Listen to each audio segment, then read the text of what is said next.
Chers amis, bonjour. Alors, Noël ne fait pas partie des fêtes bibliques. Et pourtant, c'est la fête la plus connue, célébrée dans tout le monde chrétien. Hanouka possède en fait davantage de légitimité comme fête juive. Elle a été instituée un siècle et demi avant la naissance de Jésus, alors que Noël a été fixé au IVe siècle après Jésus-Christ. D'une certaine façon, Hanouka a permis Noël. Toutes deux sont des fêtes de la lumière.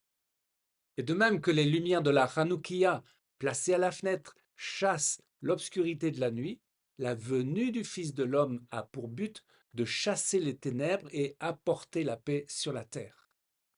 Lisons Ésaïe 9, 1 et 5. Le peuple qui marchait dans les ténèbres voit une grande lumière. Sur ceux qui habitaient le pays de l'ombre de la mort, une lumière resplendit. Car pour nous, un enfant est né, un fils nous est donné. Il exercera l'autorité royale, sera appelé merveilleux conseiller, Dieu fort, Père à jamais et prince de la paix. L'évangile du royaume. Jésus est né sur terre au travers de Myriam, Marie, une fille d'Israël, pour instaurer le royaume. Or, la coutume est d'honorer le roi. Lorsque la reine de Sheba rendit visite à Salomon, elle arriva avec de grandes quantités d'or, des épices coûteuses, des pierres précieuses, afin de lui rendre hommage et d'établir une relation avec le jeune roi. Cette image d'un roi était également utilisée pour décrire le Messie à venir. Le personnage devait être le fils promis de David, qui aurait un grand royaume sans fin. Non seulement il serait roi d'Israël, mais il régnerait également sur le monde entier. Le psaume 72 envisage cette réalité. Psaume 72, 1 et 10. De Salomon. Ô Dieu, accorde au roi de juger comme toi, et donne au fils du roi ton esprit de justice. Et les rois de Tarsis et des régions lointaines lui apporteront des présents. Et les rois de Sheva et de Séba lui présenteront leurs offrandes. Tous les rois lui rendront hommage. Tous les pays le serviront, car il délivrera le pauvre qui implorera son secours. Parlons d'Hérode et les trois mages. Il est étonnant de voir que le roi Hérode a pris au sérieux la venue du roi des rois, en écoutant les mages. Hérode était iduméen, issu d'Édom, l'ennemi d'Israël. Avec une grande colère, alors que les mages avaient été avertis surnaturellement de ne pas renseigner justement Hérode, il fit tuer tous les enfants jusqu'à 2 ans à Bethléem pour éliminer le roi potentiel.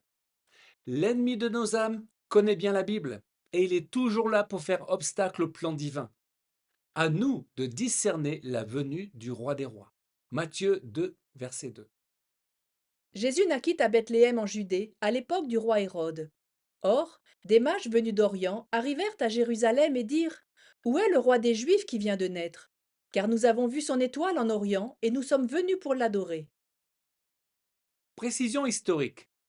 Flavius Joseph, historien juif et journaliste de l'époque, date le règne d'Hérode entre -40 et -4 avant Jésus-Christ. Jésus serait donc né environ 6 ans avant l'ère chrétienne. Hérode le Grand était roi de Judée, mais soumis à Rome. Il fut un bâtisseur prodigieux.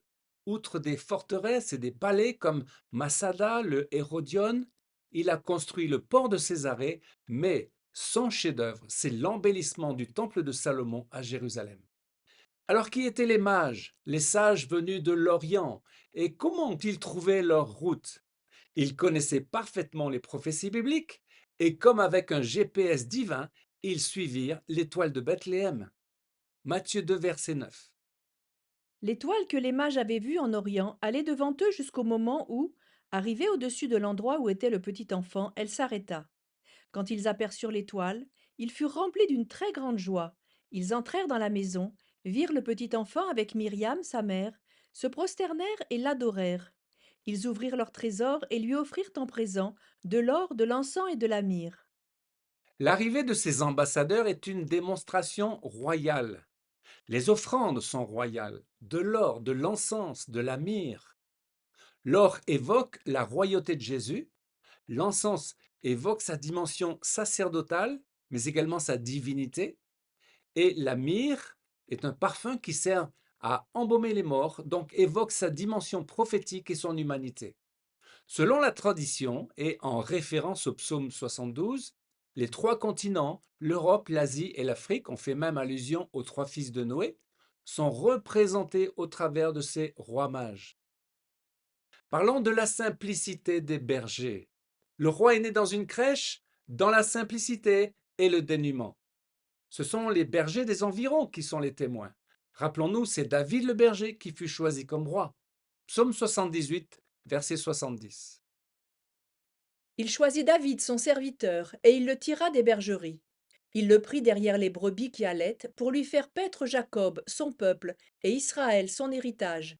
Et David les dirigea avec un cœur intègre et les conduisit avec des mains intelligentes. Comme fils de David, le Seigneur est le bon berger. Il est également le grand berger des brebis.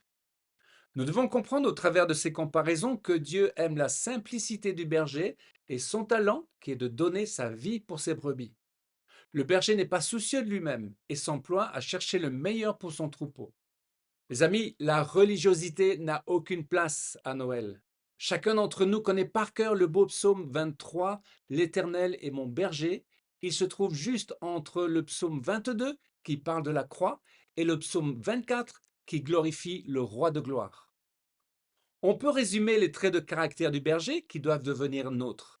La simplicité de cœur, la responsabilité ou la conscience de notre mission et la compassion. Évoquons également Joseph et Jésus. Il n'est pas anodin, enfin, de voir que durant ce temps de guerre qu'Israël vit actuellement et qui possède un aspect prophétique, la paracha ou la lecture de la Torah porte sur la révélation de Joseph à ses frères. Lisons Genèse 45, verset 4. Joseph dit à ses frères, je suis Joseph, votre frère, celui que vous avez vendu pour être mené en Égypte.